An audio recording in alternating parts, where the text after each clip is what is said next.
మీరు ఆఫీసర్గా ఎంతో ఎత్తుకెదుగుతారన్న ఆశ కంటే మనిషిగానైనా నాకు దక్కుతారో లేదో అన్న ఆతృత నాలో ఎక్కువ అవుతుందండి. బాధ్యతలు వదిలి పారిపోవాలనుకోవడం పిరికితనమే కాదు, చేతగానితనం కూడా. నీ మొగుడు పిరికివాడైతే నీకు అవమానం కాదా? ఏమండి, నేను చెప్పేది మిమ్మల్ని పిరికివాడిని చేయాలని కాదండి.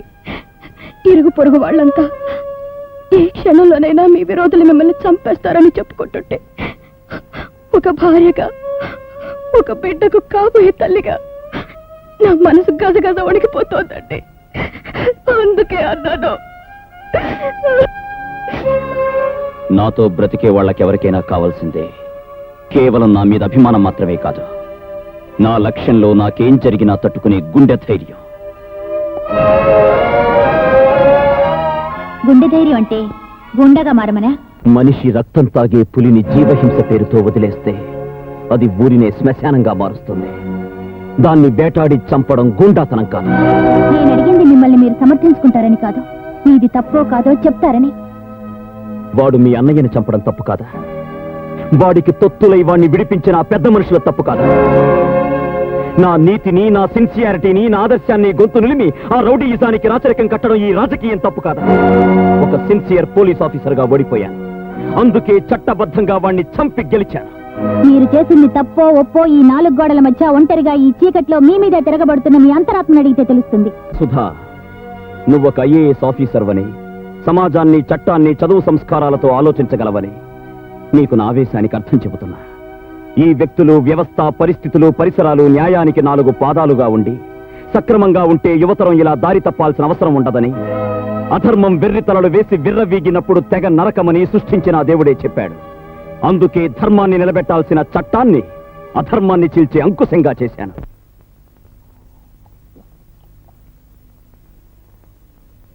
అన్నా, చిన్నన్నను చంపిన ఎస్ఐ గాన్ని అన్న పెద్ద కర్మ అవ్వకుండానే ఏసెయ్యాల. స్పాట్ ఎప్పుడో చెప్పన్నా. వాణ్ణి ఒక్క ఏటితో నరికితే చాలుదురా. ఎవరిని తెగ నరికితే వాడు జీవితాంతం బాధపడతాడో అక్కడ స్పాట్ పెడతాను. నా తమ్ముని గురించి నేనెంత విలవిలలాడిపోతున్నానో అంతకు 1000 రెట్లు వాడు నరకయాతన పడేటట్టు చేస్తాను. ఇప్పుడు నేను పెట్టే స్పాట్ వాడికి కాదు, వాడి సెంటిమెంట్కి.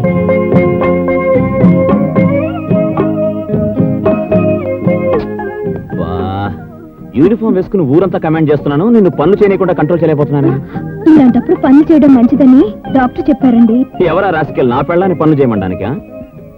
చూడండి, తొలిచూలు పురుడు ఆడది పుట్టింట్లో పోసుకోవాలంటారు.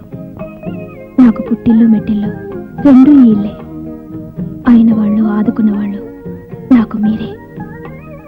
నేను ప్రసవించేటప్పుడు మీకెన్ని పనులున్నా సరే నా దగ్గరే ఉండాలి. ఉంటారు కదా? ఫూల్, నీ దగ్గరే ఉంటాగా. ఒట్టు ఒట్టు. విజయ్, చెప్పండి సార్. ఇది అర్జెంట్ గా మాట్లాడాలి, ఒకసారి వస్తా? అలాగే సార్, ఇప్పుడే వస్తాను. ఎక్కడికండి? సీఎం గారు ఎందుకో అర్జెంట్ గా రమ్మన్నారు, వచ్చేస్తాను.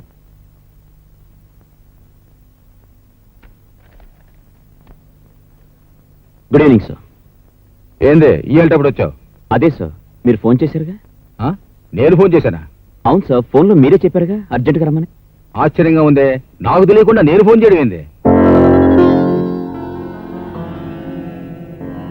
I'm sorry sir.